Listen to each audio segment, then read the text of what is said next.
Hello guys, அனைவருக்கும் வணக்கம். இப்போ நம்ம பார்க்க போகிறது 5th கிளாஸு. அதில் ட்ரெண்ட் லைன் பற்றி பார்க்க போகிறோம். சப்போர்ட் அண்டு ரெசிஸ்டன்ஸ் இந்த மூணையும் நம்ம பார்க்க போகிறோம். இப்போ ஃபர்ஸ்ட் ட்ரெண்ட் லைன் எப்படி வருதுங்கிறத நான் சொல்கிறேன்.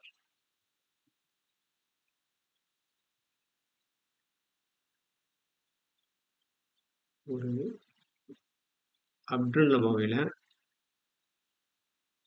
கேண்டில்ஸு சார்ட்டு இப்படி தான் போயிட்டுருக்கும். இது அப்ட்ரெண்டு, இது அப்ட்ரெண்டு. அதாவது ஒரு டச்சு, 2 டச்சு, 3 டச்சு, இப்படி டச் பண்ணி போயிட்டே இருக்கும். 1 2 3 இந்த 3 டச்சு இப்படி பண்ணி போனா இந்த ட்ரெண்ட் லைன் தான் வேலிட் ட்ரெண்ட் லைன். இது அப் ட்ரெண்ட். டவுன் ட்ரெண்ட்ல எப்படி இருக்கும்னா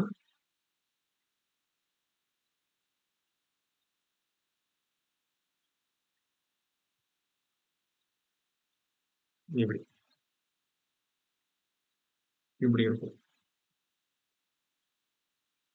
இப்போ மேலிருந்து டவுன்ல மேலிருந்து ஒரு லைன் டிரா பண்ணணும். ஒரு லைன் மேலிருந்து கீழே டிரா பண்றோம். இப்போ மேலிருந்து பாரு, first touch trend line touch பண்ணியிருக்குது. செகண்ட் டச்சு ட்ரெண்ட் லைனை டச் பண்ணியிருக்குது. 3வது டச்சும் ட்ரெண்ட் லைனை டச் பண்ணியிருக்குது. அப்போ இது டவுன் ட்ரெண்ட், இதுவும் வேலிடான trend line.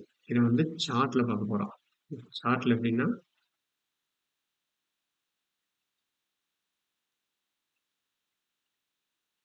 4 hour candle, 4 hour 1 ஹவர்ல வந்து ட்ரெண்ட் லைன் பாருங்க. எப்பவுமே 4 ஹவர்ல 1 ஹவர்ல பார்த்தீங்கன்னா உங்களுக்கு ட்ரெண்ட் லைன் வந்து ஈஸியாக கண்டுபிடிக்கிறதுக்கு கொஞ்சம் ஈஸியாக இருக்கும்.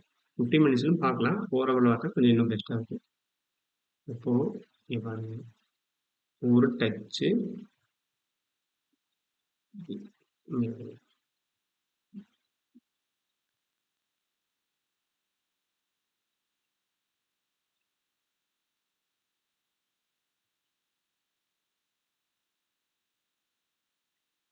ஒரு touch, 2 touch, 3 touch, 2 touch, 3 Dutch,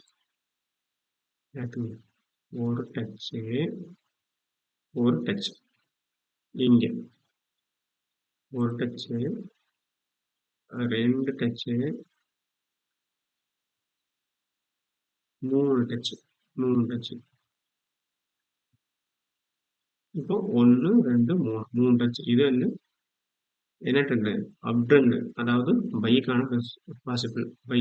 இந்த இடத்துல ஒரு என்ட்ரி எடுத்தீங்கன்னா பை ஆகும். இங்க என்ட்ரி எடுத்தீங்கன்னா மேல போகும், பை பண்ணலாம். இந்த இடத்துல இருந்தா ஒரு சின்ன பை எடுக்க முடியும். அப்போ 3 டச்சா இருக்கு. இதுதான் அப் ட்ரெண்ட். அதே டவுன் ட்ரெண்ட் பாருங்க.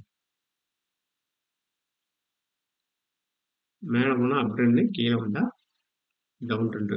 அதே மாதிரி மேல போகும்போது கீழிருந்து மேலதான் கோடு எடுக்கணும். நீங்க மாத்தி எடுத்துக்கூடாது. இங்க வச்சு எடுத்துக்கூடாது. இங்க கீழ இருந்து தான் மேல எடுக்கணும். அதே போலதான் மேல இருந்து கீழே எடுக்கும்போது டவுன் ட்ரெண்ட் ஆகும்போதும் லைன் எப்படி டிரா பண்ணணும்னா மேல இருந்து கீழே டச் பண்ணணும். இப்ப பாருங்க, இதே மாதிரி டவுன் ட்ரெண்டுக்கு பாருங்க. ஒரு டச்சு, 2 டச்சு, இது ஒன்றும் 3 டச்சு, 3 டச்சு. அப்போ டவுன் ட்ரெண்டு 1 2 3 டச்சா இருக்கு. 3 டச்சுமே ட்ரெண்ட் லைன்லயே டச் ஆகணும். 3 டச்சு வந்து மேக்ஸிமம் 3 டச், 2ல இருந்து 3க்குள்ள டச் ஆனா மட்டும்தான் trend line possible. Trend line வந்து பாசிபிளான ட்ரெண்ட் லைன் அர்த்தம். நீங்க என்ட்ரி எடுக்கும்போது அதே மாதிரி தான்.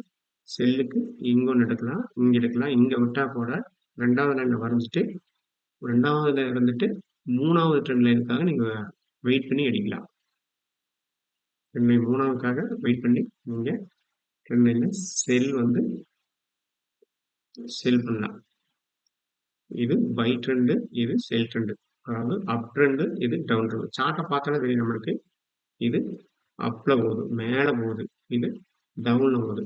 சைடுவேஸ் வந்து இது சைடுவேஸ். சைடுவேஸும் இருக்கும். இது சைடுவேஸ் வந்து இப்படி போகும். சைடுவேஸ்ல மேக்ஸிமம் ட்ரெண்ட் எடுக்கிறத அவாய்ட் பண்ணலாம். இருந்தாலும் அதையும் நான் சொல்லித்தரேன். அதை தனியாக சொல்லித்தரேன் நான். இது சைடுவேஸ் இப்படி போகும். புரிஞ்சிருக்கும்னு நினைக்கிறேன். அப் ட்ரெண்டு, டவுன் ட்ரெண்டு ரெண்டுமே புரிஞ்சிருக்கும்னு நினைக்கிறேன். கீழிருந்து மேலே ஓடணும் கோடு, மேலேருந்து கீழே வரணும். அதே மாதிரி இந்த இடத்துல 3 டைம் டச் ஆகிருக்கணும். இங்கே அதே மாதிரி 3 டைம் டச் ஆகிருக்கணும். அந்த 3 டைம் டச் ஆகிற இடமே ஒரு லிக்விடிட்டி இருக்கும். லிக்விடிட்டினா ஒரு சின்ன ஒரு குச்சி மாதிரி வரும். அதான் சின்ன சின்ன குச்சி இந்த மாதிரி குச்சியாக இருக்கும். குச்சியாக இருக்கிறதெல்லாம் வந்து லிக்விடிட்டி. சரியா? பாருங்க, இங்கே குச்சியாக இருக்கு. இந்த இடத்துலையும் இருக்கு, இந்த இடத்துலையும் இருக்கு, இந்த இடத்துலையும் இருக்கு. குச்சியாக இருக்கிறத ட்ரா பண்ணிங்கன்னா இன்னும் ஈஸியாக இருக்கும் உங்களுக்கு. ட்ரா லைன் வந்து ஈஸியாக இருக்கும். ட்ரெண்ட் லைன் வந்து ஈஸியாக கண்டுபிடிக்க முடியும்.